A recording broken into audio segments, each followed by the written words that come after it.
Hola, buenas tardes a todos. Muchas gracias por acompañarnos en esta nueva sesión formativa de Bridging the Gap. Mi nombre es Carmen Serrano y soy la técnico de comunicación del proyecto. Al igual que el resto de nuestras sesiones, el módulo de hoy está siendo subtitulado en directo. En el cuadro de chat os he compartido de nuevo el enlace para acceder a los subtítulos. Simplemente tenéis que copiarlo y pegarlo en el navegador y directamente podréis ver la transcripción de la sesión. Bueno, para aquellos que no asistieron a las últimas sesiones, permitidme que comente brevemente qué es Bridging the Gap. Se trata de un proyecto financiado por la Unión Europea cuyo objetivo es contribuir a la inclusión socioeconómica, la igualdad y la no discriminación de las personas con discapacidad en países de renta media y baja. Concretamente, el proyecto apoya acciones específicas en Burkina Faso, Ecuador, Etiopía, Paraguay y Sudán. El proyecto está coordinado por la Fundación Internacional y para Iberoamérica de Administración y Políticas Públicas, FIAP, en asociación con tres agencias europeas de cooperación para el desarrollo, la española, la italiana y la austriaca, y dos ONGs internacionales, el Foro Europeo de la Discapacidad y el Consorcio Internacional de Discapacidad y Desarrollo. Este proyecto tiene como objetivo general transversalizar el tema de la discapacidad en cooperación internacional y una de las herramientas que está empleando para ello es este ciclo de formación sobre discapacidad y desarrollo, realizado en el marco de la Estrategia de Gestión del Conocimiento del proyecto. La sesión de esta tarde sobre educación inclusiva corresponde al módulo número 7 del ciclo de 12 sesiones, a lo largo de las cuales se están abordando diferentes aspectos en torno a la discapacidad y el desarrollo. Para aquellas personas que se han perdido alguna de estas sesiones, les recuerdo que pueden encontrar los vídeos, la transcripción y los materiales de aprendizaje de cada seminario tanto en la web del proyecto como en nuestro canal de YouTube. En el cuadro de chat de la herramienta GoToWebinar podéis acceder a todos los enlaces de los canales sociales del proyecto. Nuestro ponente de hoy es Eduardo Díaz, doctor en Sociología y trabajador social.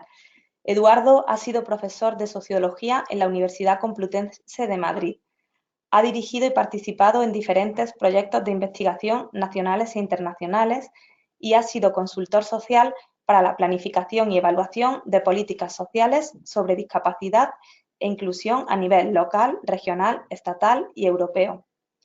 Actualmente es director del Centro Español de Documentación sobre Discapacidad y coordinador editorial de la Revista Española de Discapacidad. Sin más, doy la palabra a Eduardo para que comience la sesión de hoy. Buenas tardes, Eduardo. Buenas tardes a todos y a todas. No sé si se me oye bien. ¿Sí? Sí, sí. Perfecto. Bueno, como indicaban, esta sesión trata sobre educación inclusiva y mi propósito es analizar la educación inclusiva o el estado de la cuestión de la educación inclusiva desde el ejemplo de la experiencia que tenemos en España, ¿no? En la diapositiva se puede observar los apartados o las partes que voy a tratar en esta presentación. En primer lugar, voy a hablar brevemente sobre educación y la relación que tiene el acceso o no a la educación y a la educación inclusiva en particular con la desigualdad por motivo de discapacidad y con la exclusión social por motivo de discapacidad.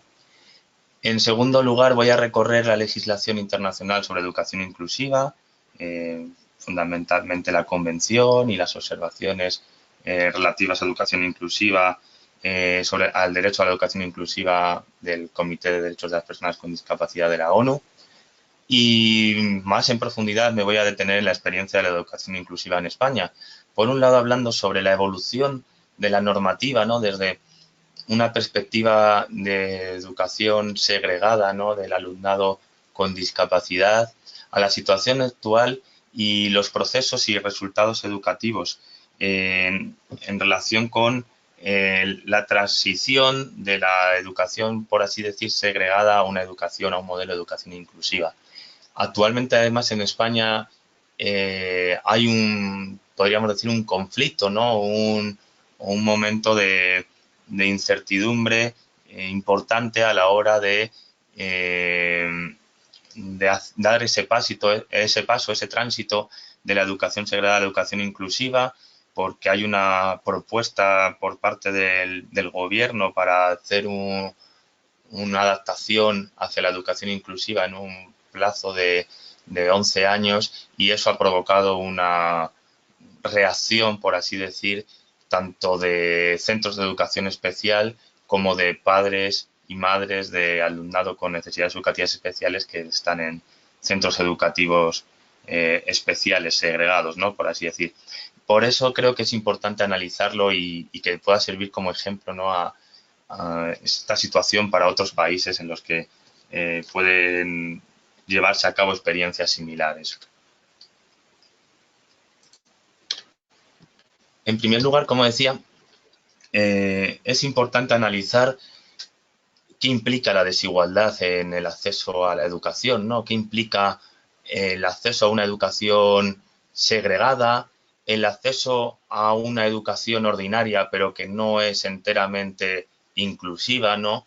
Que puede provocar, por un lado, un proceso de integración segregado, o puede provocar en muchas ocasiones una desigualdad que afecta tanto a los resultados, ¿no?, educativos de las personas con discapacidad, porque no han recibido los apoyos necesarios, como también puede afectar a la visión inclusiva que puede tener una sociedad a corto, medio y largo plazo, ¿no? Estamos todos de acuerdo en que la educación es la puerta de acceso, por así decir, de las personas hacia la ciudadanía y en las primeras etapas de nuestra vida, ¿no? Entonces, un acceso a la educación que pasa por ser segregado o pasa por ser integrado, pero no inclusivo, puede favorecer la desigualdad tanto en el sistema educativo como posteriormente en el acceso al empleo y la desigualdad social, ¿no? Y particularmente la desigualdad económica, ¿no? Las evidencias empíricas, ¿no?, y en particular en el caso de España, muestran que el mayor o menor nivel educativo de las personas con discapacidad, en este caso el menor nivel educativo, implica mayores dificultades de acceso al mercado laboral, ¿no?, aun controlando por tipo de discapacidad. Y las mayores dificultades de acceso al mercado laboral, sin unas políticas sociales de protección social suficientemente fuertes en los estados para poder garantizar las condiciones de vida de las personas con discapacidad, lo que hacen es generar una desigualdad social y económica, ¿no?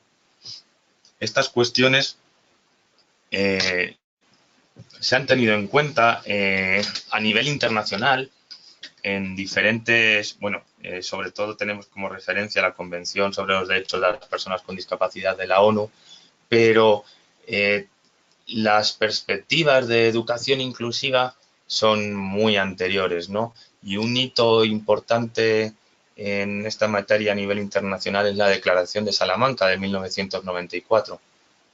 En junio de 1994 se llevó a cabo en Salamanca una conferencia mundial sobre necesidades educativas especiales que fue organizada por la UNESCO y el Ministerio de Educación en España.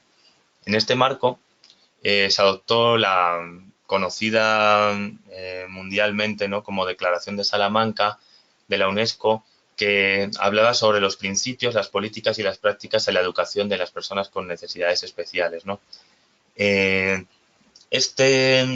Esta declaración supuso un hito, ¿no?, fundacional, por así decir, de la educación inclusiva o de la visión y del reto internacional por la educación inclusiva del alumnado con necesidades educativas especiales, porque establecía, declaraba, ¿no?, que las escuelas ordinarias con una orientación inclusiva son el medio más eficaz para combatir, por un lado, las actitudes discriminatorias, es decir, reducir prejuicios, estigmas derivados de la discapacidad o de la visión de la discapacidad paternalista y como condición de inferioridad propia de un modelo médico. Y por otro lado, las escuelas ordinarias eran las más eficaces para crear entornos inclusivos, construir a posteriori, como decía, una sociedad inclusiva para todas las personas y lograr la educación y los resultados y los niveles educativos y la formación necesaria para todas las personas y en particular, en este caso, para las personas con discapacidad. Posteriormente, en el año 2006 se aprueba la Convención de los Derechos de las Personas con Discapacidad de las Naciones Unidas, ¿no? Y uno de los artículos más importantes y que se ha hecho especial hincapié, ¿no?, a nivel internacional es en el artículo 24, que versa sobre el derecho a la educación. Y hay que destacar la apuesta razonada y firme, y con una firme convicción, porque los Estados partes se comprometan con una educación inclusiva de las personas con discapacidad. Así, en los Estados partes, con miras a hacer efectivo este derecho a la educación y sin discriminación y sobre la base de la igualdad de oportunidades, se comprometen, ¿no?, con la Convención, los Estados firmantes, ¿no?, a asegurar un sistema de educación inclusiva a todos los niveles, y se asegura además que la educación pueda ser gratuita y en igualdad de condiciones para todas las personas, con los ajustes razonables, los recursos, los apoyos necesarios en todas las etapas educativas, apoyos que además han de ser personalizados para cada persona, cada alumno con necesidades educativas especiales derivadas de discapacidad. Asimismo, la Convención, el artículo 24, tiene una parte, ¿no?, una sección, ¿no?, que solicita o que pide a los Estados partes la garantía de acceso a la educación superior y a la formación profesional en igualdad de condiciones con las demás, que sea además en la comunidad en que las personas vivan, es decir, apuesta por una educación inclusiva y no por una educación segregada. 10 años después, ante las dificultades para que el Comité de Derechos de las Personas con Discapacidad observa para que los Estados parte puedan hacer efectiva ese derecho a la educación inclusiva, ¿no?, que observa, que indica la Convención en su artículo 24, como decía, el Comité de Derechos de las Personas con Discapacidad de la ONU, en su observación general 4, destaca la importancia de reconocer diferencias entre la exclusión, la segregación, la integración y la inclusión, ¿no? Centrándonos en este último, ¿no?, aceptando que la exclusión es estar fuera del sistema educativo, la segregación estar en un sistema educativo, por así decir, paralelo, ¿no?, como serían los centros de educación especial. La integración es estar en los centros ordinarios, pero no exactamente incluido. Habla de la inclusión como un proceso más de reforma sistémica, ¿no?, una transformación que no solamente opera o que no opera tanto en los alumnos, ¿no?, como en el propio sistema educativo, ¿no?, que implica cambios y modificaciones en su contenido, en sus métodos de enseñanza, en sus espacios, en sus instalaciones, sus enfoques, sus estructuras. Es decir, es una transformación global, ¿no?, del sistema educativo hacia una visión del mismo inclusiva con toda la diversidad, no solamente la diversidad por razón de discapacidad, ¿no?, sino también otras diversidades, ¿no?, como la de género o la diversidad, ¿no?, o las desigualdades también socioeconómicas, ¿no? Lo que se plantea es un espacio inclusivo en el que la escuela tiene un principio, por así decir, igualador, ¿no? Y la inclusión de los alumnos con discapacidad en las clases convencionales, ¿no?, que no son suficiente razón para la inclusión si no se realizan esos cambios estructurales y en la visión y la concepción de la enseñanza que se realiza en los centros ordinarios, ¿no? Más adelante,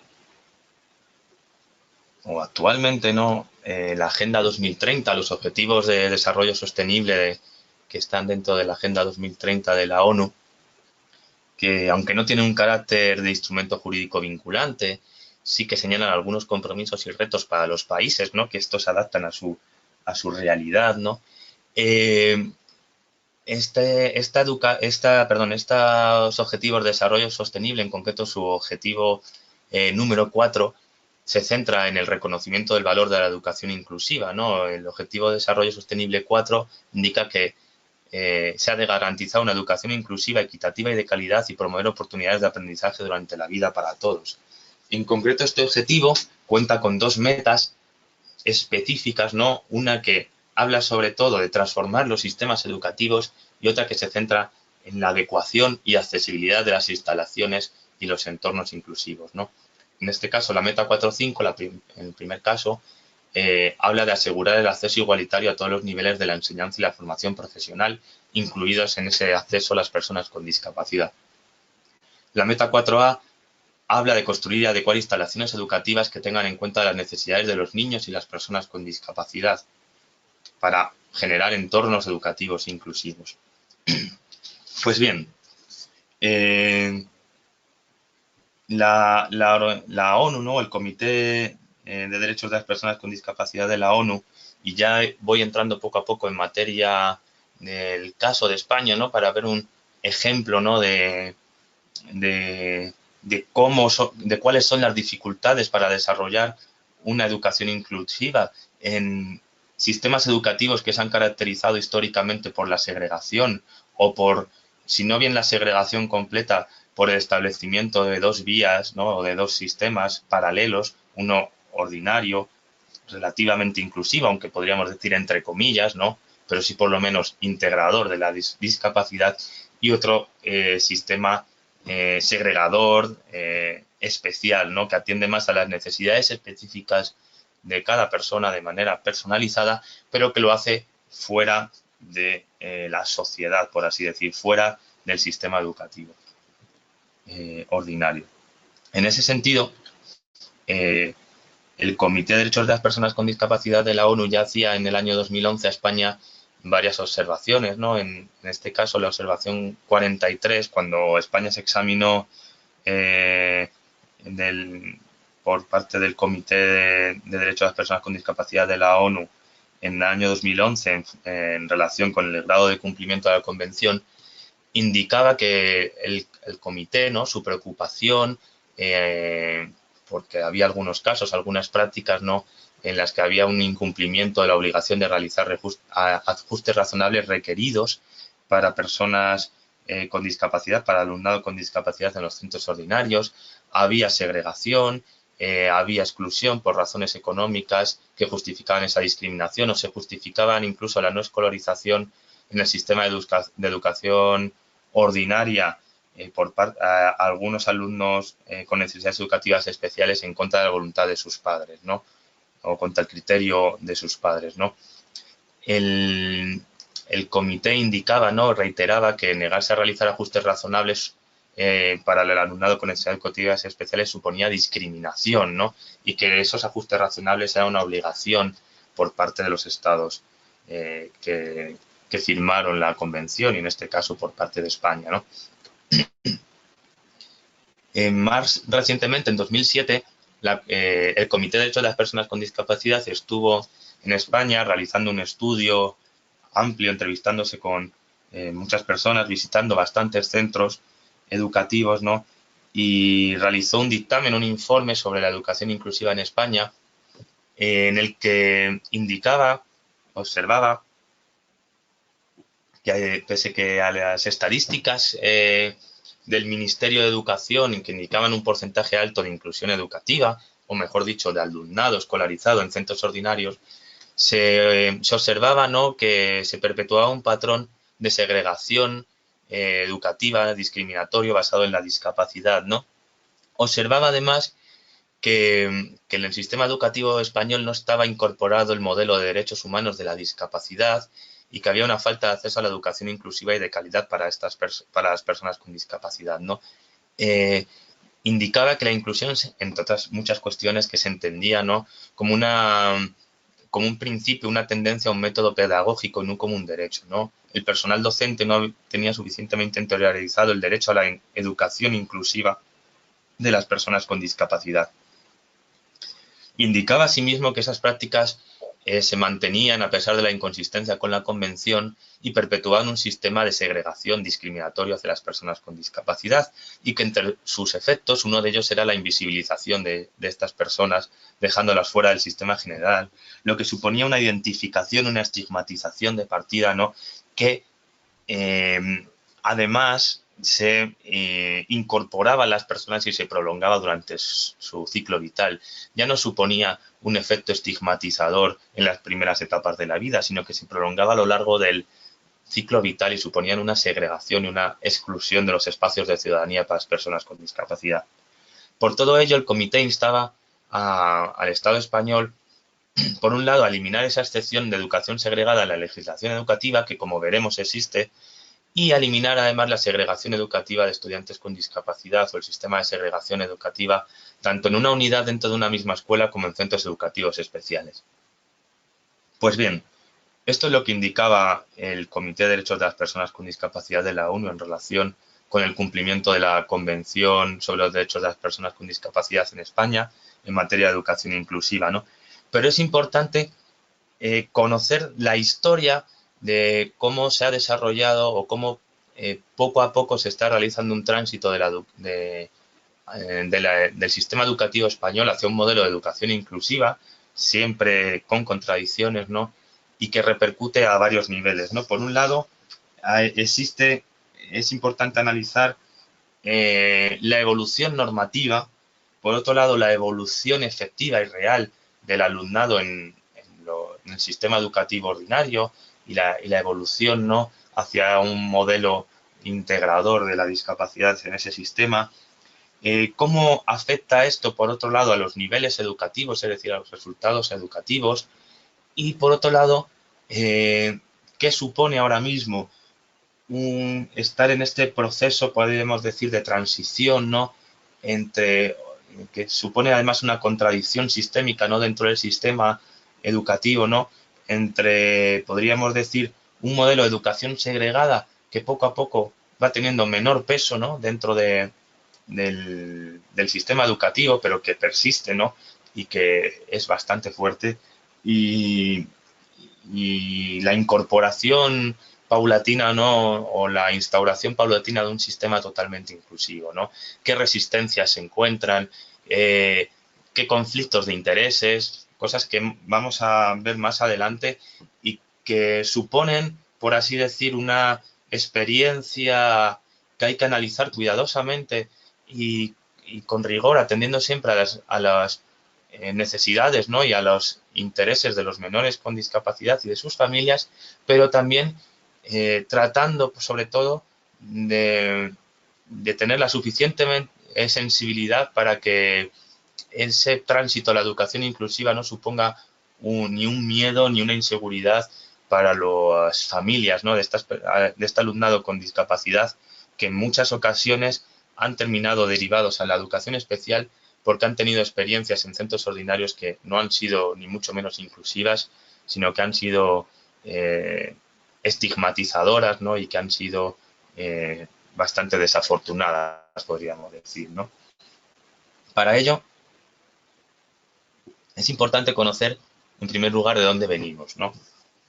Y de dónde venimos tanto en las prácticas, ¿no?, relacionadas con la educación o en un sistema educativo en España, y por otro lado, cómo la normativa se ha ido adaptando a esas prácticas educativas, ¿no? Hay que pensar y hay que recordar que entre el año 1939 y el año 1975, realmente 1977, en España vivimos bajo una dictadura, ¿no?, la dictadura franquista, lo que implicó un retraso en comparación con, con otros países europeos, ¿no?, en relación con la adquisición y el ejercicio de los derechos, en este caso los derechos de ciudadanía, entre ellos el derecho a la educación, no solamente de las personas con discapacidad, sino de toda la población. El Estado, la administración pública no era suficientemente fuerte, no había desarrollado un estado de bienestar, ¿no?, como otros países europeos, que pudiera garantizar los derechos sociales, civiles y mucho menos los políticos, porque no existían, ¿no?, de los ciudadanos y las ciudadanas en nuestro país, ¿no? En ese sentido, pensar en la educación de las personas con discapacidad en España en el siglo XX es pensar en una escolarización segregada, en una escolarización paralela a la educación ordinaria, ¿no? Y así la Ley General de Educación de 1970, aún en la dictadura franquista, contemplaba esa escolarización en un sistema paralelo al ordinario, dando continuidad a un modelo que ya existía. Es decir, las personas con discapacidad estaban segregadas, marginadas de los espacios educativos y lo que se desarrollaban eran iniciativas, a veces iniciativas públicas, pero otras veces iniciativas de las propias asociaciones que se habían creado por parte de las familias para dar cobertura a unas necesidades educativas y de apoyo de las personas con discapacidad, ¿no? Se generó un sistema paralelo al ordinario que contemplaba con buenas intenciones, pero la educación o los apoyos educativos a las personas con discapacidad, en particular en las discapacidades intelectuales o las pluridiscapacidades, desde una perspectiva de beneficencia, ¿no? No se contemplaba esa educación de las personas con discapacidad como un derecho.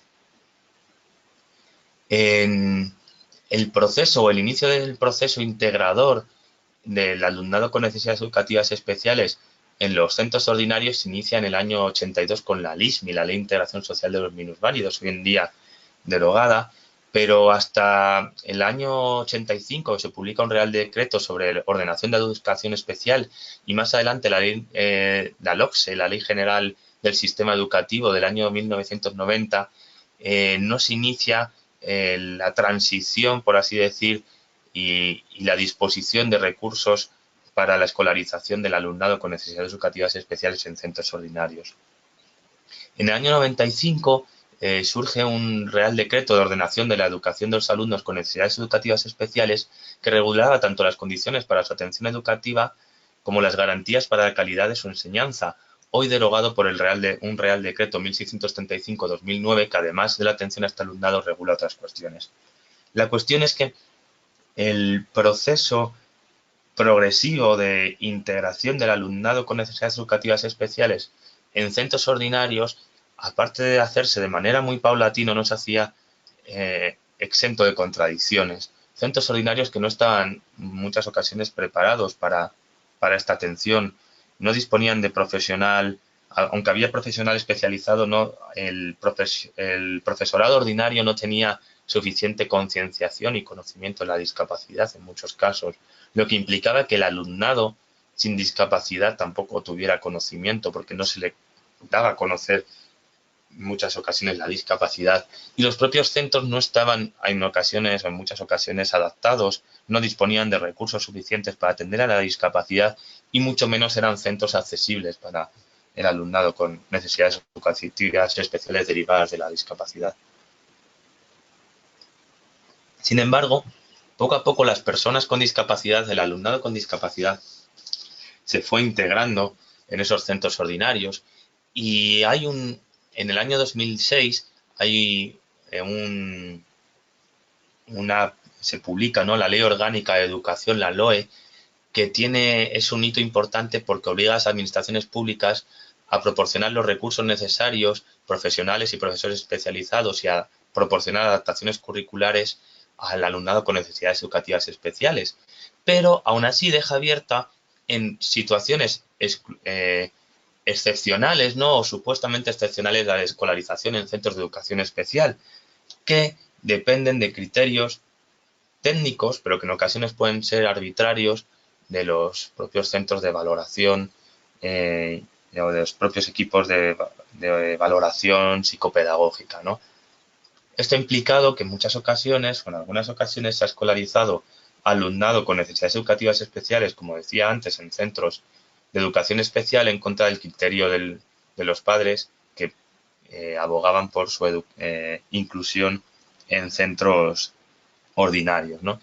Al mismo tiempo, o posteriormente, aunque el derecho a la educación inclusiva estaba reconocido tanto en esta LOE, en esta Ley de Educación, Ley Orgánica de Educación, como asimismo en la Ley General de Derechos de las Personas con Discapacidades e Inclusión Social en el año 2013, 6 días después, apenas 6 días después de la publicación de esta Ley General de Discapacidad, se publicó otra Ley Orgánica de Educación en la que la LOMCE, ¿no?, la Ley de Educación para la Mejora de la Calidad Educativa, que lo que hacía era establecer un sistema educativo basado en la excelencia o en una supuesta modelo de excelencia, de calidad, identificado, por así decir, como con exclusividad, que implícita o explícitamente ponía más dificultades para que el alumnado con necesidades educativas especiales pudiera ser incluido en los centros ordinarios, ¿no?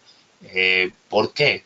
Entre otras cuestiones, ¿no? Por ese modelo de calidad basado más en la exclusividad que diferenciaba a los centros en función de su rendimiento académico, ¿no? Y ignorando en muchos casos que el mayor o menor rendimiento académico existente en los centros tiene que ver con en la medida en que estos centros incorporan o no a el alumnado con mayores necesidades, no solamente necesidades derivadas de discapacidad, sino de necesidades derivadas de la mayor o menor exclusión o segregación social, o necesidades derivadas de la incorporación tardía del alumnado al sistema educativo, así como la incorporación de alumnado extranjero que no habla el idioma, ¿no? En ese sentido, la LOMCE establecía implícitamente un sistema segregador, ¿no? O que favorecía la segregación educativa, ¿no? En los centros, y en particular entre los centros privados concertados, y los centros públicos, ¿no? En concreto, en el caso de la discapacidad, las dificultades más específicas eh, que, se, que se desarrollaban, ¿no? Con esta ley estaban relacionadas con la no inclusión de ajustes específicos para el alumnado con discapacidad según las necesidades personalizadas de ese alumnado, sino la imposición de ajustes más relacionados con el número de alumnos con necesidades educativas especiales en los centros. Es decir, en lugar del criterio de la Convención de los ajustes razonables personalizados por las necesidades de las personas con discapacidad, lo que hacía era plantear ajustes y apoyos y recursos en función del número de alumnos con estas necesidades. No garantizaba asimismo apoyos personalizados y efectivos para el alumnado al desarrollar bastantes recortes. No es una ley que se hace en un momento de crisis económica y su objetivo principal es recortar ratios de personal en los centros educativos, etcétera, ¿no? Y recortar medios, ¿no? Para los centros educativos, en particular los públicos, ¿no? Que dependen al final de la financiación de las administraciones públicas.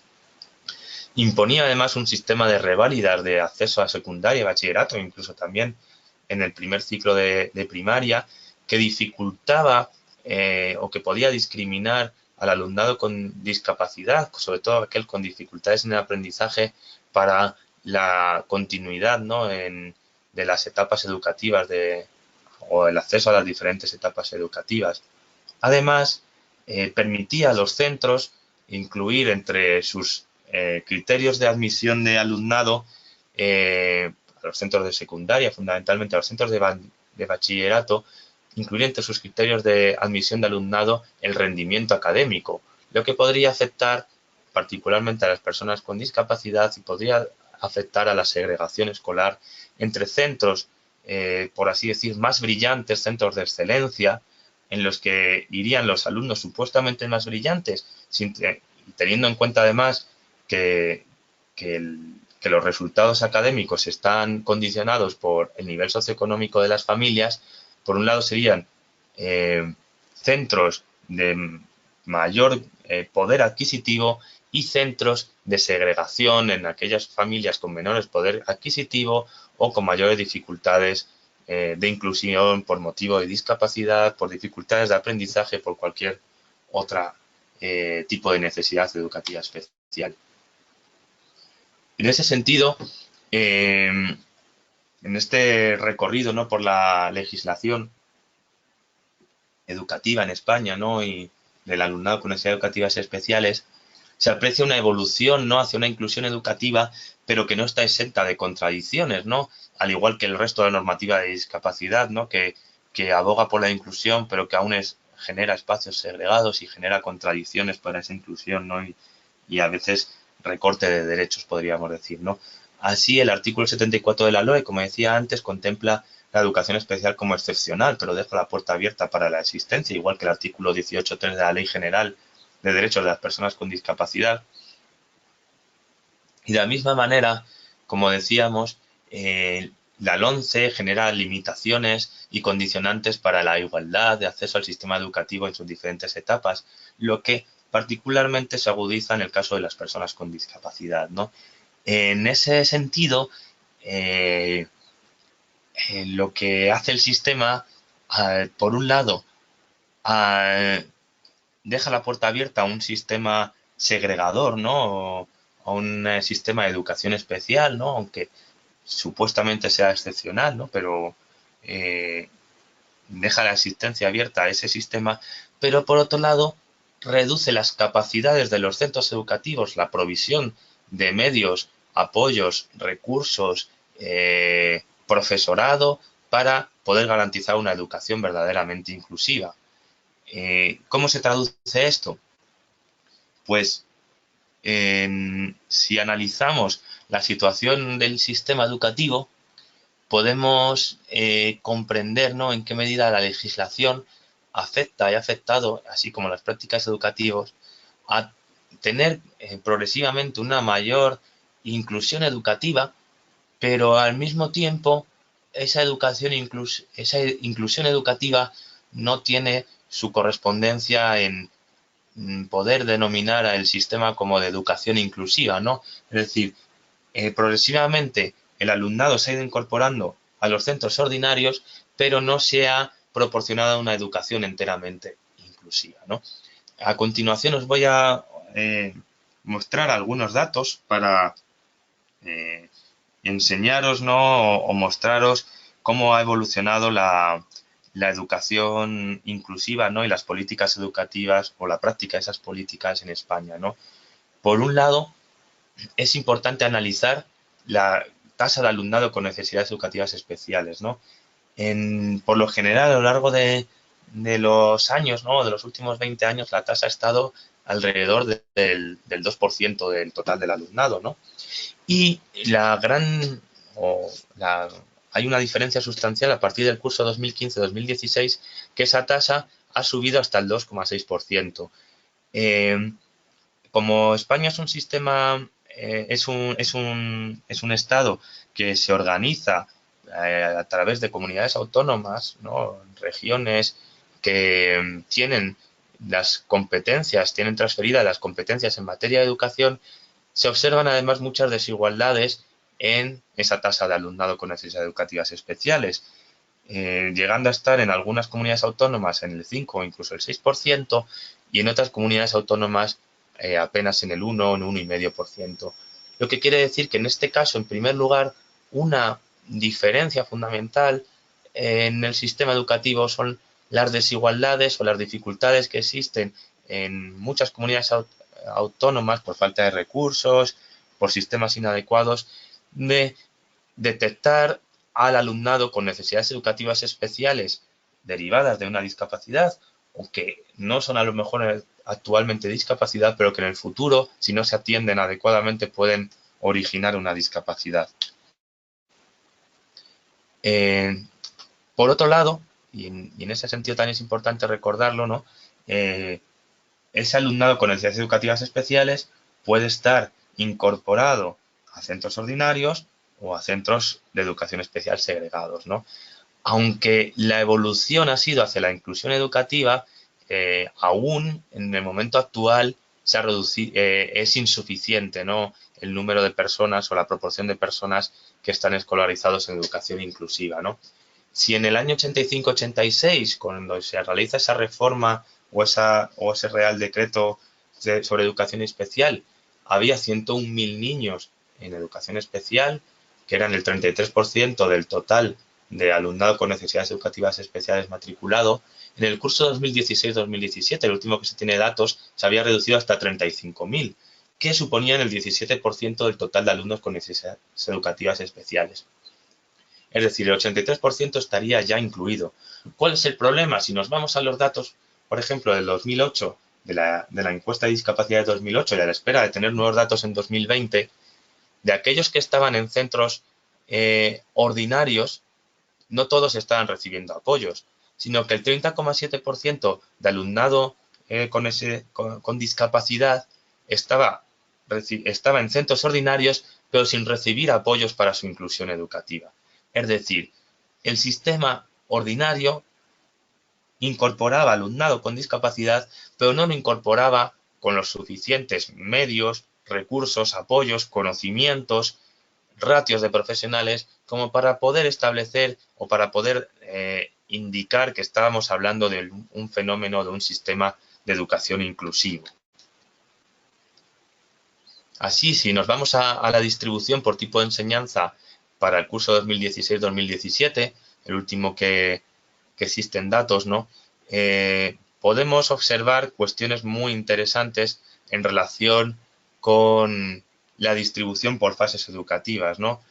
Si, como decíamos, casi el 17% estaba en educación especial, podíamos ver cómo entre la educación primaria y la educación secundaria obligatoria el peso del alumnado con necesidades educativas especiales era similar en torno al 3%, pero al acceder al bachillerato, a la educación no obligatoria, a la educación previa a la universidad o la secundaria de segundo ciclo, existía una especie que podríamos denominar de efecto embudo, ¿no? O de cuello de botella, en el que el alumnado con necesidades educativas especiales era expulsado o es expulsado cotidianamente, ¿no? O habitualmente de la educación previa a la educación universitaria para ser incorporado a otros programas formativos, ya sean de FP básica o otros programas formativos de educación especial o a programas específicos de educación especial de formación, orientados a la formación profesional, ¿no? Porque la tasa, como decía, pasaba de la educación secundaria a estar del 3,1% de personas con discapacidad a solo el 0,6% en bachillerato, ¿no? Es decir, uno de los problemas fundamentales que afecta luego a muchas personas con discapacidad para su posterior acceso a los estudios superiores, en este caso a la educación universitaria, es el proceso de segregación que existe en el bachillerato.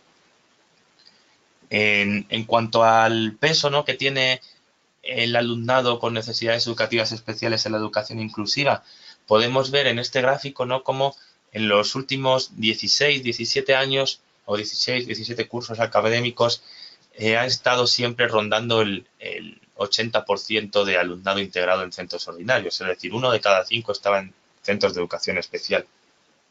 En ese sentido, las estadísticas, si comparamos con otros países de la Unión Europea, podemos observar, ¿no?, que las estadísticas son similares a aquellos países en los que existen tasas más elevadas de educación en centros ordinarios, ¿no? Pero sí que es importante incidir en que no siempre esa educación en centros ordinarios es educación inclusiva, ¿no? En ese sentido, y a la hora de analizar la segregación del alumnado con necesidades educativas especiales, es importante observar cómo la mayor parte del alumnado con necesidades educativas especiales está escolarizada en centros públicos, un peso mucho mayor que el resto del alumnado.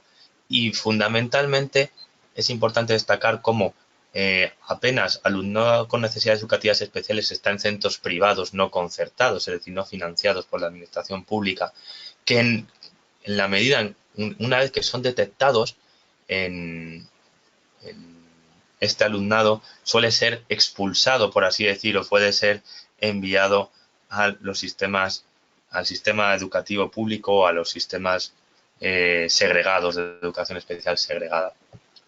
Si analizamos el peso de la educación especial en función de centros públicos y centros privados, podemos observar, como se aprecia en esta tabla, ¿no?, que la mayoría del alumnado en centros públicos, el 85%, está en centros integrados, ¿no?, y solamente el 15% en educación especial.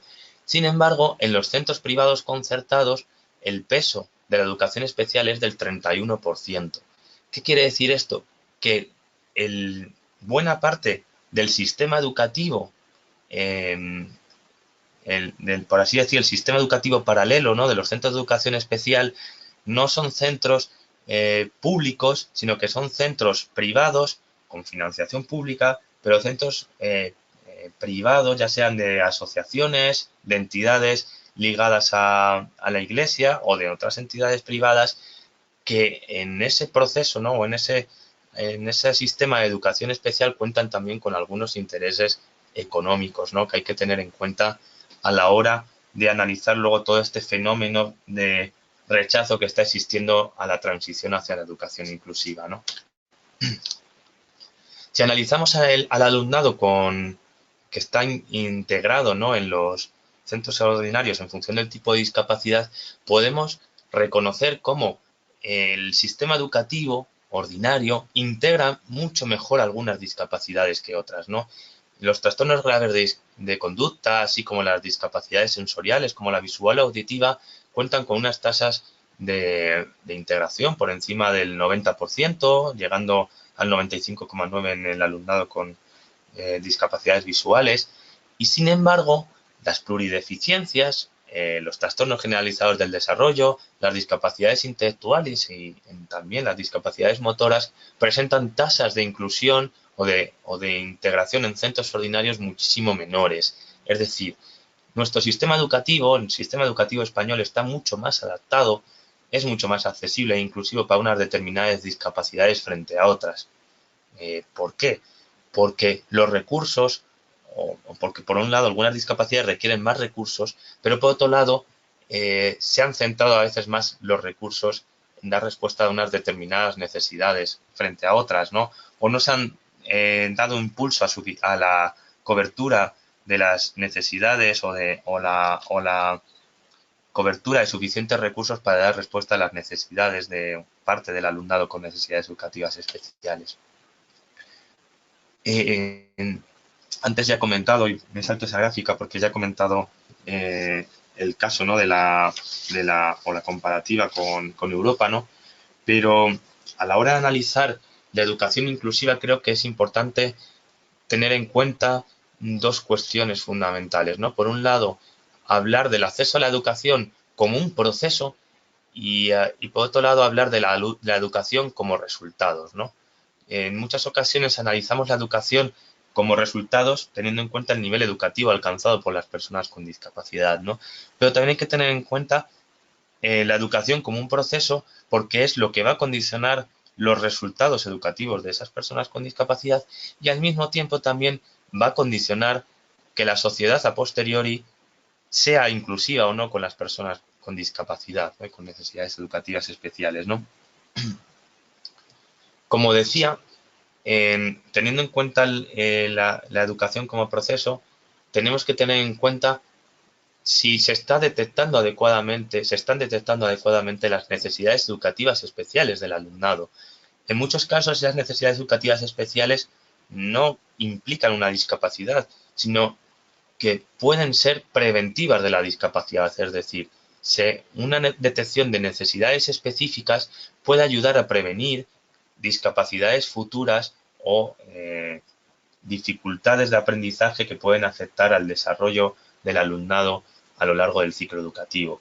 Por eso es importante sistemas de detección, sistemas de prevención que permitan que desde las primeras etapas educativas ningún alumno se quede fuera, ¿no? No solamente se quede fuera del sistema educativo ordinario, sino que también se quede detrás, ¿no? No quiere decir que si alguien está detrás no reciba los apoyos suficientes, ¿no? Pero si hay personas que reciben los apoyos suficientes desde el principio, van a tener más facilidades para poder avanzar en, en los ciclos educativos y en cada etapa educativa con respecto al currículum no establecido en los planes de educación, ¿no? Los planes de estudios.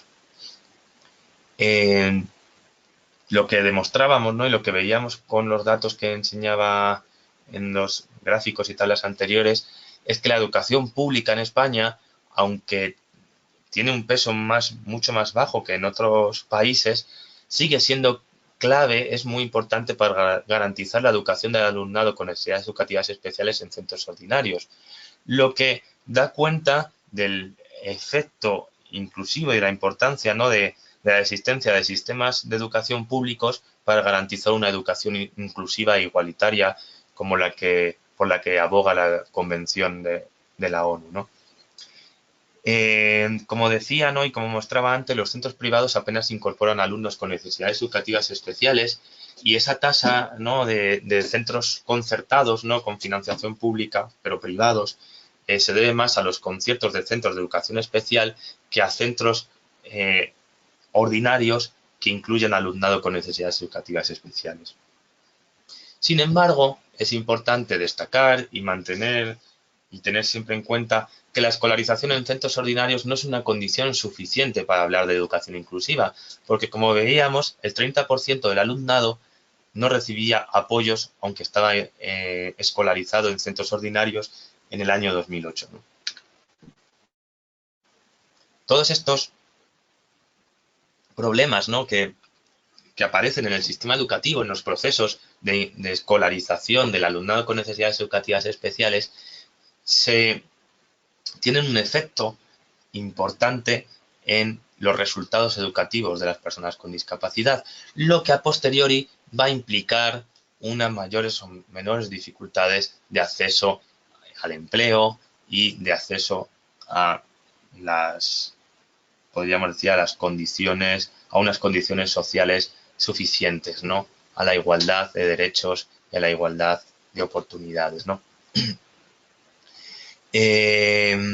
Por un lado, hay diferentes estudios que destacan, ¿no? que los sistemas educativos o una mayor o menor proporción de alumnado en centros educativos ordinarios o centros segregados no implican mejores resultados de inserción laboral a posteriori. Sin embargo, es importante destacar que los sistemas educativos que proporcionan una inclusión educativa efectiva facilitan a posteriori una mejor inclusión en términos no solamente cuantitativos, sino también cualitativos de la población con discapacidad en toda la sociedad y en todos los espacios de ciudadanía. En el caso de España, es particularmente grave, ¿no? Que las personas con discapacidad, aunque también las personas sin discapacidad, tienen una alta tasa de abandono escolar temprano, muy por encima de la media de la Unión Europea, que presenta o que es un indicio, ¿no? de un problema estructural en el sistema educativo español. Es decir, no solamente es un problema de atención a la discapacidad, que también, sino un problema de atención al alumnado en general y sobre todo al alumnado que tiene menores oportunidades económicas, ¿no? Es un sistema que en cierta medida no cumple con su misión de favorecer la igualdad y de reducir la segregación social y en este caso la segregación escolar. Es particularmente relevante, como decía, ese efecto embudo entre la educación secundaria obligatoria y el bachillerato que dificulta a las personas con discapacidades el acceso a los estudios superiores, que si bien no me he centrado o no me he querido centrar mucho en esta presentación, es particularmente significativo que casi la mitad de las personas con discapacidad que estudian, que actualmente cursan estudios superiores, ¿no? en la universidad, lo hacen en centros de educación a distancia, ¿no? como la Universidad Nacional de Educación a Distancia, la UNED, y es también particularmente relevante que buena parte de ese alumnado accede a la educación superior no siguiendo la trayectoria normalizada, ¿no? sino que lo hacen el acceso a la educación superior, a la educación universitaria, lo hacen en la edad adulta. Pues, por ejemplo, con pasados los 25 años, con una vez que han tenido que volver al sistema educativo después de que el sistema educativo en etapas anteriores les hubiera expulsado, ¿no?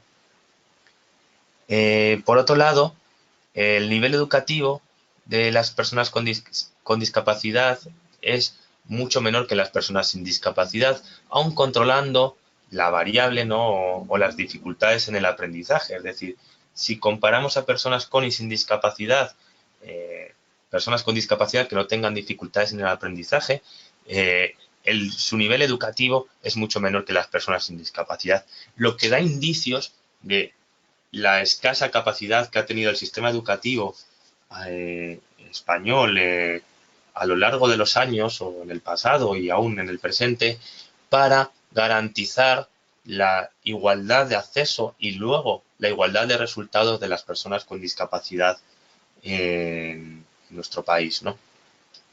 Todo esto es, como decía, particularmente relevante cuando tenemos en cuenta que el mayor nivel educativo, y los datos, la evidencia empírica nos lo demuestra, implica una mayor inserción laboral y en mejores condiciones laborales, tanto salariales como de condiciones de trabajo. Como decía, en datos de 2011, que son los últimos disponibles en esta cuestión, indicaban que las personas con discapacidad entre 18 y 24 años presentaban una tasa de abandono escolar temprano del 43% frente al 25% de las personas sin discapacidad en España. Si bien era importante destacar que ambas están un 70% por encima de la media de la Unión Europea. ¿Qué quiere decir esto? Que por un lado, el, el sistema educativo español eh, tenía un problema importante a la hora de garantizar el desarrollo, ¿no?, del alumnado en los sistemas educativos, pero en el mismo sentido también mostraba que las personas con discapacidad estaban particularmente segregadas, ¿no?, o tenían especiales dificultades para poder continuar con los estudios y eran especialmente vulnerables al abandono escolar temprano. Si analizamos a la población en edad activa, ¿no?, al nivel educativo de la población en edad activa, que dan cuenta de los resultados educativos, nos muestran cómo el acceso de las personas con discapacidad a estudios superiores es menos de la mitad que el de las personas sin discapacidad. Aun a cuenta que en esos estudios superiores o en esa población de personas con discapacidad que pueda tener estudios superiores, se está contabilizando a personas con discapacidades adquiridas después de su ciclo educativo, ¿no? Lo que se muestra sobre todo es un efecto, eh, un efecto, ¿no?, de la discapacidad en el nivel educativo, ¿no?, que evidencia la desigualdad de acceso a los niveles educativos por razón de discapacidad. Si analizamos a la población especialmente joven, ¿no?, entre 16 y 30 años, también seguimos observando, como se puede ver en este gráfico, que existen desigualdades en el acceso a los niveles educativos entre los jóvenes con y sin discapacidad, y particularmente si tenemos en cuenta o si controlamos o si tenemos en cuenta a los jóvenes con discapacidad sin dificultades para el aprendizaje básico. Si consideramos que esas personas no están teniendo dificultades en el aprendizaje, pero no están alcanzando los niveles educativos iguales que la población sin discapacidad, estamos observando que existe una discriminación, unas dificultades específicas para la población, al alumnado con discapacidad en nuestro sistema educativo. Teniendo en cuenta estos procesos educativos y los resultados educativos de las personas con discapacidad, y ya para ir terminando con esta exposición, me resulta especialmente relevante, importante, analizar en el marco en el que nos encontramos actualmente en España, ¿no?, como os indicaba al principio de esta presentación, el gobierno actual ha planteado una ley que, bueno, no se va a aprobar antes de que acabe esta legislatura, pero ha planteado desarrollar un trabajo para realizar un proceso de transición para la inclusión educativa en un marco de 11 años, ¿no?, de aquí a 2030 aproximadamente. Ha implicado, ¿no?, este proceso, y ha habido mucha desinformación al respecto, ¿no?, ha implicado, como decía, un levantamiento y una serie de protestas hacia el gobierno y hacia los grupos específicos y asociaciones que abogan por la educación inclusiva por parte tanto de centros de educación especial como de profesionales de la educación especial y de padres y madres que llevan a sus hijos a la educación especial. En ese sentido, y a priori, ¿no?, y antes de hablar de todo este tema, creo que lo importante en casos como este tipo que requieren de negociación y de buscar puntos de acercamiento entre posturas que actualmente son enfrentadas o están enfrentadas. Creo que, como decía, ¿no? Lo importante es pensar que hay cuestiones y realidades coincidentes en este caso, ¿no? Que es que todas las partes eh, tienen como objetivo fundamental en sus reivindicaciones o en sus puntos de vista y sus perspectivas, eh, como decía, ¿no? Tienen como objetivo fundamental el interés de los menores con discapacidad, el máximo interés, ¿no? De las menores con discapacidad y el máximo interés por el desarrollo educativo y el desarrollo de las potencialidades y de su personalidad de los menores con discapacidad. En ese sentido, teniendo en cuenta que hay posturas enfrentadas, pero que ambas posturas lo que consideran es que lo más importante es eh, la, la mayor, el interés supremo del menor, ¿no? En este caso, y la inclusión, perdón, no la inclusión, sino el mayor desarrollo de las capacidades de estos menores, aunque ambas posturas lo consideran por vías distintas, creo que para trabajar en este proceso de transición sería importante de partida trabajar sobre ese principio, ¿no? Que todas las personas que forman parte de todos los agentes que están implicados en este proceso, lo que comparten un punto de partida similar, que es el interés por el desarrollo de las capacidades de los menores con necesidades educativas especiales, ¿no? Y buscar las vías de diálogo para que se pueda desarrollar un proceso de educación inclusiva que no tenga un impacto negativo en los menores que ahora mismo están en la educación especial recibiendo apoyos, aunque de manera segregada, pero recibiendo apoyos, ¿no? Esta aclaración es importante porque a la hora de analizar estas dificultades, retos y desafíos de la educación inclusiva, eh, eh, creo que nos tenemos un poco todos los profesionales, personas que estamos implicadas en estas cuestiones, intentar ser empáticos con las diferentes perspectivas, intentar analizar las realidades para comprender mejor los procesos y para que además estos procesos lleguen a buen término, ¿no? No vamos a garantizar una inclusión educativa o una educación inclusiva si no hacemos por llegar a consensos y garantizar una transición armónica y unos apoyos suficientes para que sea efectiva esa inclusión, ¿no? Como decía, en nuestro país hay dificultades para la educación inclusiva, por un lado, para la escolarización en centros ordinarios, en muchos casos contra la voluntad de los padres, ¿no? Menores que son escolarizados en educación especial en contra de la voluntad de los padres, pues por motivos que la administración pública considera de eficiencia de recursos, por cuestiones relacionadas con criterios que no tienen que ver ni con la visión y voluntad de los padres ni con las necesidades de la persona, ¿no? Del alumnado. Y por otro lado, tampoco que tienen que ver con con la inclusión de ese alumnado en los centros educativos más cercanos a su domicilio, a su entorno, ¿no? Por otro lado, las dificultades para la educación inclusiva en España eh, versan también o están relacionadas con la deficiente accesibilidad actual de los centros educativos ordinarios, así como de la carencia de apoyos personalizados. Como decía, ¿no? Y sobre todo en los años de crisis se han desarrollado importantes recortes en los sistemas educativos, mayores en algunas comunidades autónomas que en otras, pues también en el conjunto del sistema nacional, como hemos visto con la LOMCE, que han hecho que se recorten ratios de profesionales, apoyos personalizados, recursos, materiales, etcétera, que dificultan, por así decir, una educación en centros ordinarios que sea realmente inclusiva con los apoyos necesarios. Existen también, como decía, dificultades para recibir enseñanza gratuita pública, porque los centros concertados no siempre garantizan que esa enseñanza sea gratuita, ¿no?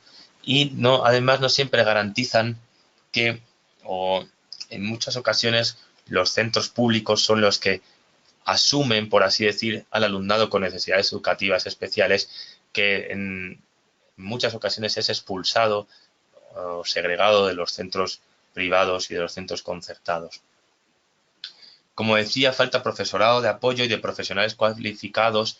No me refiero a lo mejor que los profesionales no estén suficientemente cualificados, sino que no hay suficientes ratios de profesionales cualificados para el apoyo al alumnado con necesidades educativas especiales en los centros ordinarios.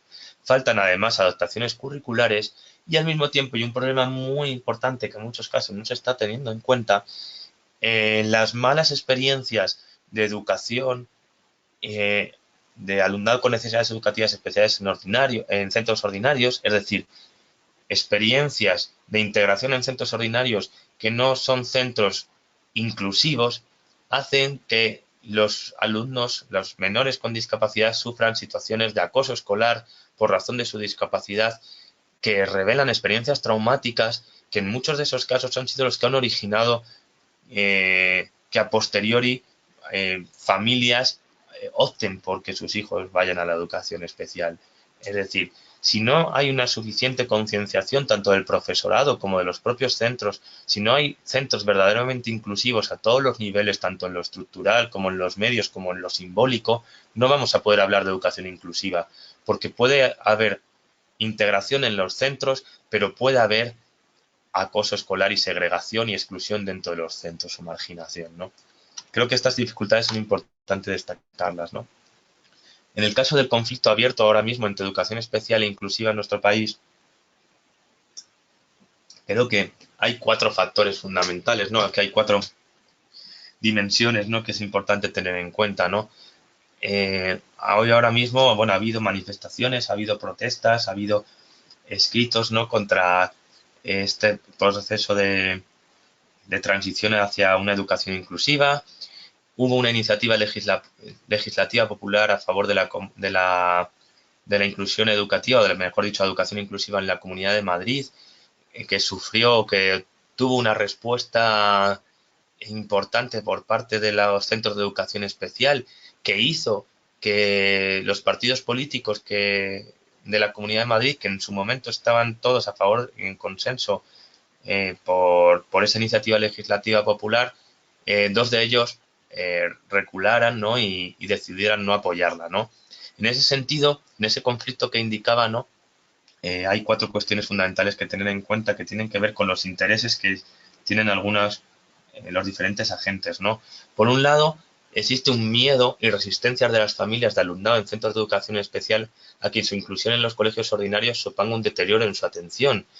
Como decía, en muchos casos hay familias de alumnado en centros de educación especial que vienen de trayectorias y experiencias de educación en centros ordinarios nefastas, ¿no? Que han supuesto falta de atención, falta de conocimiento, falta de recursos, falta de sensibilidad hacia esas personas con discapacidad o ese alumnado con necesidades educativas especiales y al mismo tiempo ha supuesto que al acceder a educación especial le hayan facilitado unos apoyos, ¿no? Y en ese sentido, es importante tener en cuenta las necesidades de estas familias, ¿no? Por otro lado, hay intereses corporativos, ¿no? Como decía, buena parte de la educación especial está impartida por centros de educación especial, perdón, por centros privados, centros concertados, y, y hay intereses, ¿no? Empresariales, ¿no? Por parte de las empresas que gestionan estos centros de no perder su negocio, por así decir, ¿no? No perder su actividad económica y que en cierta medida se ven asustados, ¿no? O se ven puesto en cuestión cuando se aboga por una transición hacia la educación inclusiva. Al mismo tiempo, los propios profesionales de los centros de educación especial generan resistencias, ¿no? Y miedos a perder sus puestos de trabajo.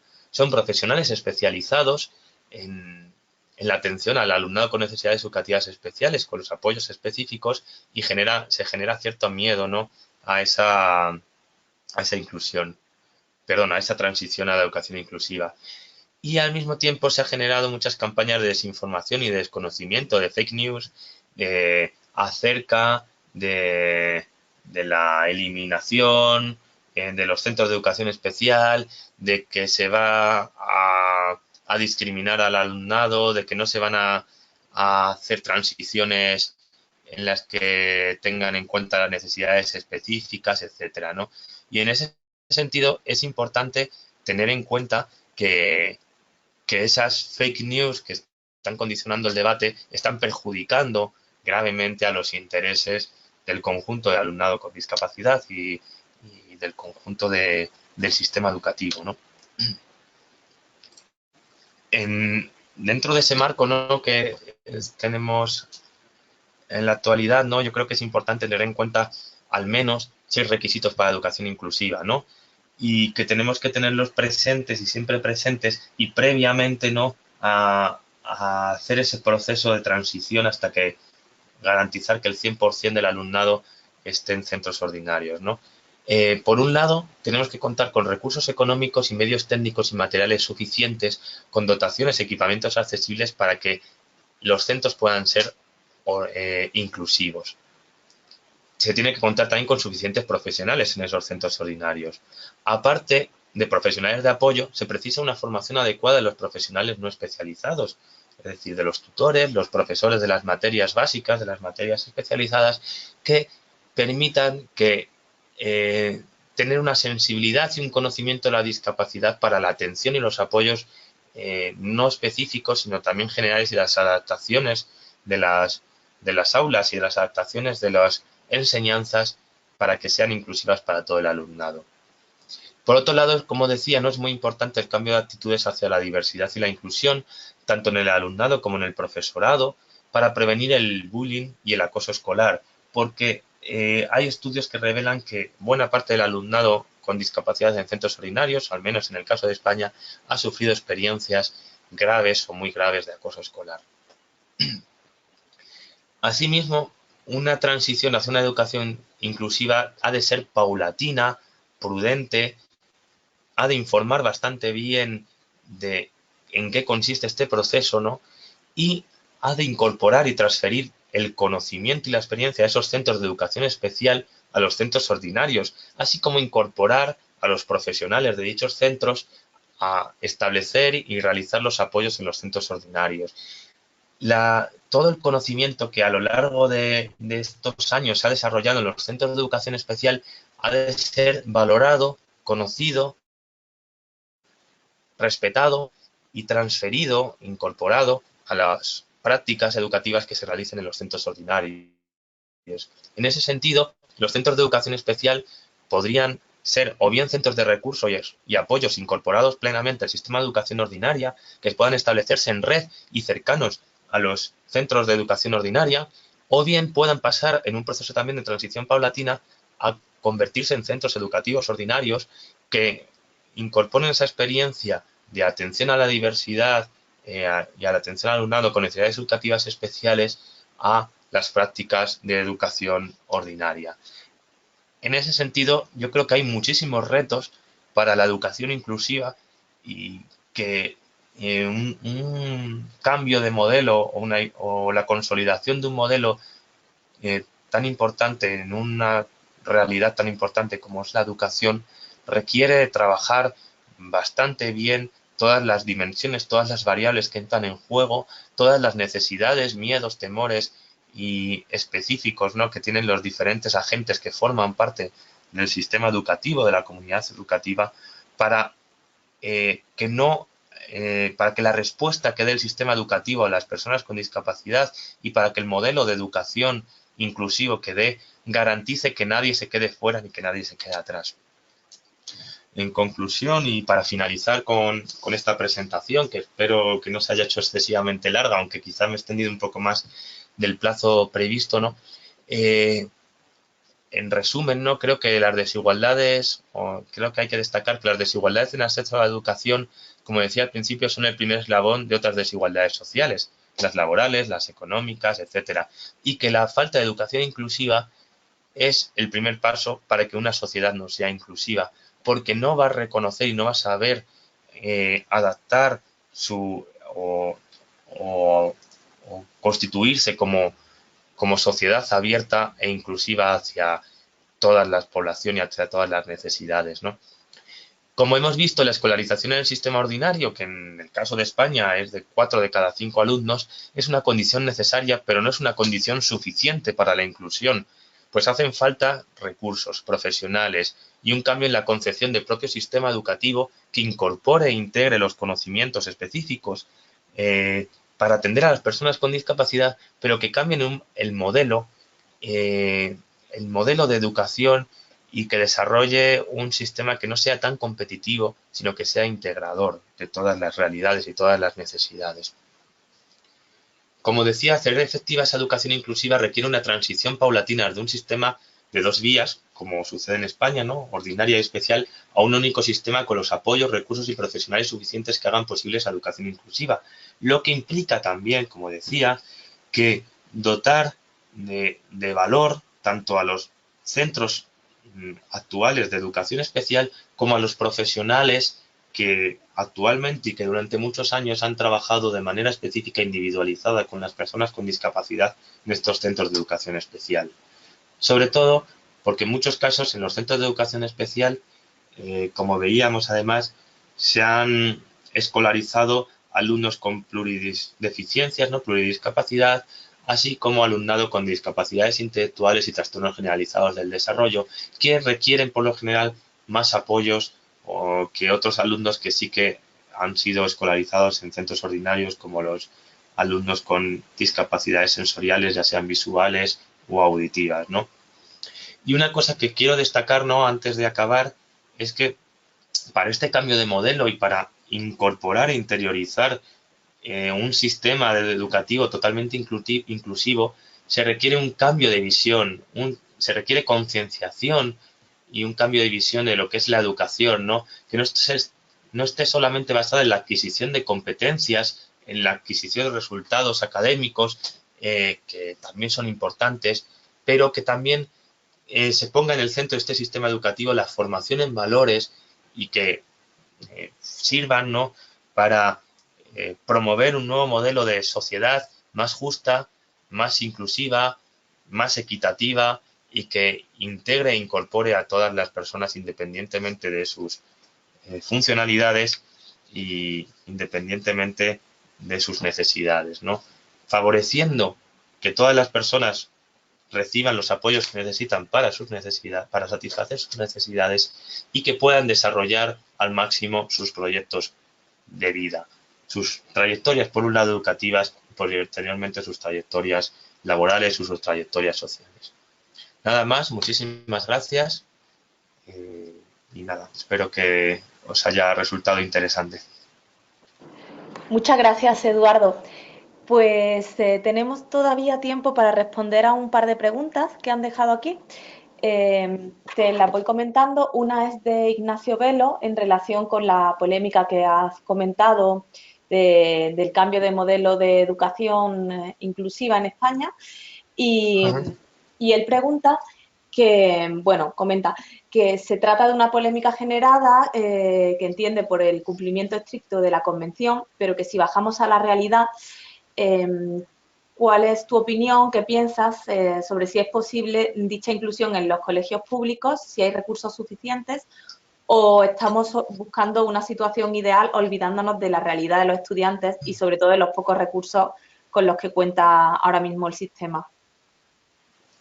Bueno, ya he comentado a lo largo de la charla, ¿no?, que eh, cuando estamos hablando de este modelo de educación inclusiva y estamos hablando de esta transición a la educación inclusiva, se está pensando o dentro del foco de la polémica está mucho en cómo hacer una educación o cómo hacer la incorporación a los centros ordinarios sobre la realidad actual. Y yo creo que previamente es importante establecer una reforma normativa importante que incorpore cambios de ratios, de criterios, de acceso, de recursos, de medios, etcétera, que proporcione las garantías suficientes para que la educación inclusiva en los centros ordinarios sea verdaderamente inclusiva, ¿no? Es algo que a lo que he incidido a lo largo de mi presentación, ¿no? Porque no estamos hablando, yo creo que en ningún momento se ha tratado de hablar, aunque en el debate se ha hablado así, ¿no?, de incorporar, por así decir, al alumnado con necesidades educativas especiales a lo bruto, ¿no? Actualmente sobre las sobre o a incorporarlos en los centros educativos en su situación actual. Y evidentemente la mayoría de centros o buena parte de los centros, en particular en muchas comunidades autónomas, y en mi caso, ¿no? La experiencia de la Comunidad de Madrid, en la que ha habido un recorte muy importante de los recursos a los centros educativos, sobre todo a los públicos, y sobre todo un recorte importante a los apoyos educativos al alumnado con necesidades educativas especiales, que ha habido un recorte muy importante a los equipos de orientación y valoración psicopedagógica, que ha habido un recorte muy importante y una apuesta por una educación elitista que favorece la segregación escolar. No existen las condiciones suficientes para hacer una educación inclusiva si no hay un cambio radical en el modelo de centros educativos que hay en la actualidad. En ese sentido, yo creo que por eso indicaba, ¿no?, que para hablar este debate yo creo que al principio hay que ponernos de acuerdo en una cosa, ¿no? Y es fundamental, que es el interés que creo que tenemos todas las personas, ¿no? En este caso, todas las que formarían parte, ¿no?, de este proceso o que están trabajando en el sector de la discapacidad y en particular también en el sector de la educación, en intentar o en que el interés que tenemos porque toda la atención educativa que se desarrolle vaya en el máximo beneficio posible para el alumnado con discapacidad, el alumnado con necesidades educativas especiales derivadas de discapacidad. Que las vías que unos y otros agentes implicados que conciban son distintos, hace que tengamos que ponernos de acuerdo en muchísimas cuestiones para llegar a consensos y a llegar a los mejores resultados que sobre todo repercutan en beneficio del alumnado con necesidades educativas especiales, que creo que es algo que no se nos puede olvidar, ¿no? Que es el alumnado con necesidades educativas especiales el que ha de ser atendido bajo los mejores criterios posibles y ha de ser incorporado e incluido bajo unas condiciones que garanticen su satisfacción, que garanticen sus necesidades y que garanticen su inclusión en la educación y en la sociedad. No sé si la respuesta va un poco por el objetivo de la pregunta realizada. Espero que sí. Sí, gracias, Eduardo. Un par de preguntas más son de Soledad Torres, desde Quito, de Ecuador. La primera de ellas es cómo superar en las escuelas y colegios inclusivos la práctica de talleres de oficios como carpintería, elaboración de chocolates, etcétera, a talleres que sean más, con una visión más profesional. Pues bueno, yo creo que es algo que nos... esto también pasa en muchos casos, o en algunos casos en España, ¿no? En cuestiones relacionadas con la formación ocupacional y creo que en muchas ocasiones el mayor problema son las inercias, ¿no? Y cómo romper con las inercias, ¿no? Que también pasa en relación con el sistema educativo, ¿no?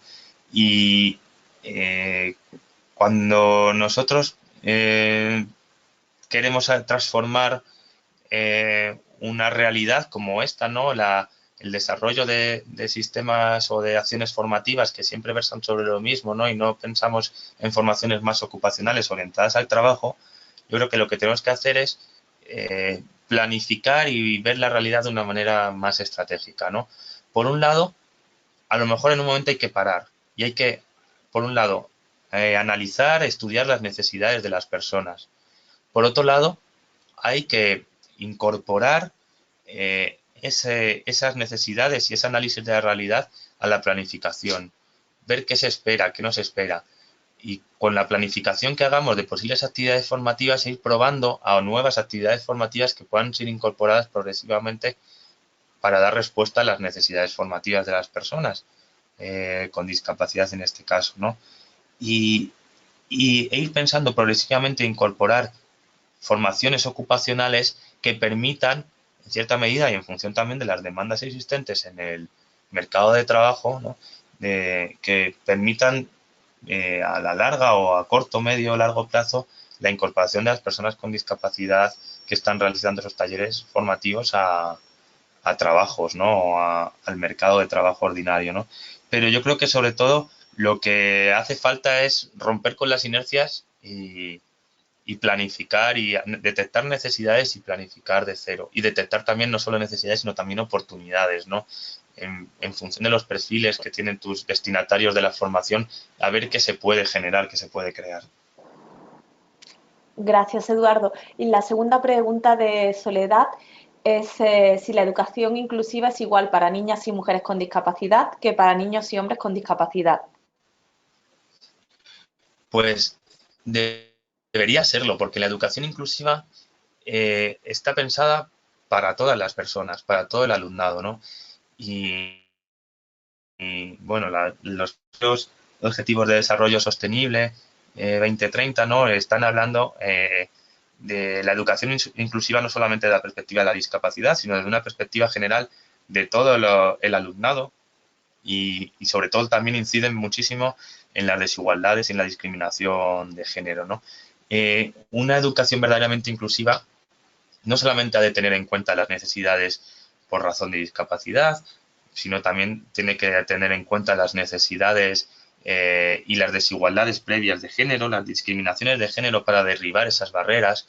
Tiene que tener en cuenta también las necesidades y las discriminaciones de partida por razón de origen, ¿no? Por origen étnico, y tiene que tener en cuenta también las desigualdades sociales de partida, ¿no? Porque en muchas ocasiones la escuela o los centros educativos es difícil que puedan ser inclusivos si existen desigualdades previas en el acceso a la educación por carácter, desigualdades por motivos socioeconómicos, ¿no?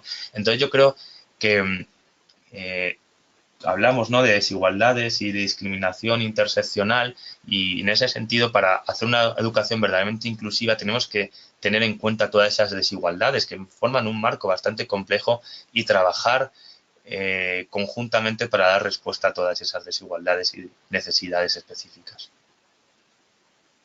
Muchas gracias, Eduardo. Ya un último comentario de Catarina Pozner, que dice que cree que en lo que necesitamos es enfocarnos no solamente en los y las estudiantes y sus necesidades, sino también en un cambio sistémico de un sistema que se basa en la competencia hacia otro que se basa en un enfoque participativo, donde la comunidad tenga participación y donde nos dirijamos por una metodología que priorice la participación de todos en las temáticas de aprendizaje para la vida.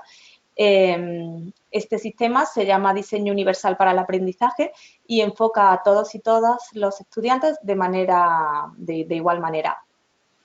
Simplemente un apunte, no sé si conocías ese sistema, Sí, Eduardo. Sí. sí, un poco, aunque no he hecho referencia en concreto al sistema, sí que he incidido, ¿no?, en la importancia, ¿no?, de cambiar de modelo educativo, ¿no? No hablar tanto de un sistema basado en la formación en competencias, ¿no?, sino hablar de un sistema que oriente, ¿no?, en términos generales hacia otros modelos, ¿no?, sociales, ¿no?, que no sean sistemas tan competitivos, sino que sean sistemas que busquen sobre todo la inclusión en la comunidad, que busquen la equidad y que busquen sobre todo la participación de todos y todas en igualdad de condiciones, ¿no?, de todas las personas que forman la comunidad educativa.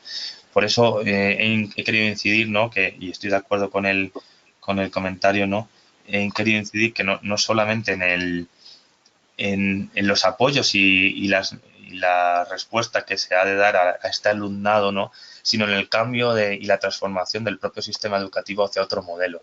Y eso requiere transformación en las prácticas y también transformación en las leyes, transformación en las formas de pensar, transformación social, ¿no? Y es en resumen, ¿no?, en grandes palabras. Pero bueno, muchísimas gracias por el comentario, Catalina. Vale. Muchas gracias, Eduardo. Bueno, sin duda el tema da para mucho más, pero tenemos que dejarlo aquí. Así que nada, muchas gracias, Eduardo, por acompañarnos en esta sesión y muchas gracias a todos los participantes. Si tienen alguna otra pregunta, se la pueden hacer llegar a Eduardo por correo electrónico, lo ha dejado aquí en su presentación, y también podrán responderla a través del correo electrónico de seguimiento que le enviaremos una vez que termine la sesión. Espero que les haya resultado de provecho la sesión de hoy y que hayan aprendido y resuelto algunas de las cuestiones pendientes sobre este tema. Antes de despedirme, quería recordaros también un par de cosas. Bueno, la primera es que quienes asistan al menos el 75% de estos seminarios, es decir, a 9 de las 12 sesiones, y respondan a la encuesta de satisfacción, recibirán un certificado de asistencia. La encuesta será enviada en los próximos días junto con las grabaciones del seminario y los materiales de aprendizaje al correo electrónico de registro. Y también comentar que la próxima sesión sobre acceso universal al empleo tendrá lugar el 27 de marzo. Igualmente recibiréis en los próximos días un correo electrónico con toda la información y el enlace de registro. Así que nada más, muchas gracias a todos y a todas y hasta la próxima. Que tengáis una buena tarde.